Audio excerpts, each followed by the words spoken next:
This is the story of a little girl. Let's call her Alia. Alia is really restless. She's feeling a little unsafe, a little insecure, but she doesn't really have the words to describe it. She's angry at home, she's not responding in school. Her teachers and her parents are really worried, but they don't know what to do, where to go. She tries to look up for solutions online, but she really doesn't know what would work for her. Nothing she sees is local or familiar or relevant. Alia is not alone. India has the world's largest adolescent population, children between 11 and 17. 1 in every 5 people in India is an adolescent. That's a huge number. Some say it's a strength. But is it really? If 1 in every 5 children is facing a mental health problem, is that really our strength? This isn't a small problem. It's a national problem, and we need to take it seriously. It's very easy to listen to a story like Alia's and say, well, she needs counseling. Sure, but it's not the only thing that she needs. She needs an ecosystem. That's the gap that Arisa Foundation is trying to address. We're trying to address and build the missing foundation for community well-being and mental health. We do this through 4 simple, interconnected ways. We do research on communities and for communities with the communities themselves, not to just impose other theories and models on them, but to actually find out what's going on, what are the needs, and what are the local solutions that will work for them. We then use this knowledge and what we find and make our modules for mental health awareness and neuroscience literacy. We then make these accessible to the entire community by involving the entire community. And we bring together art, science, and well-being. We do all our programs through art, through movement, through storytelling, through shared experiences, things that make us human.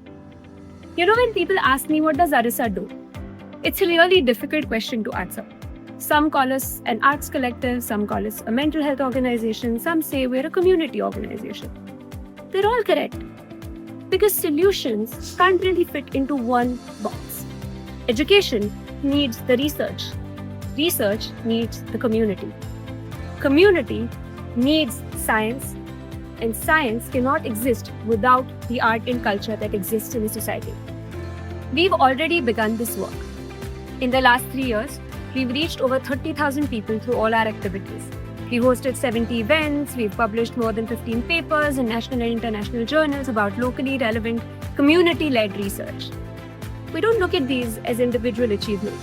We look at it as being part of the same foundation that we're trying to build. When people ask me, what has Arisa done till now? I say, Arisa started to build systems instead of just isolated interventions. Because what makes us unique?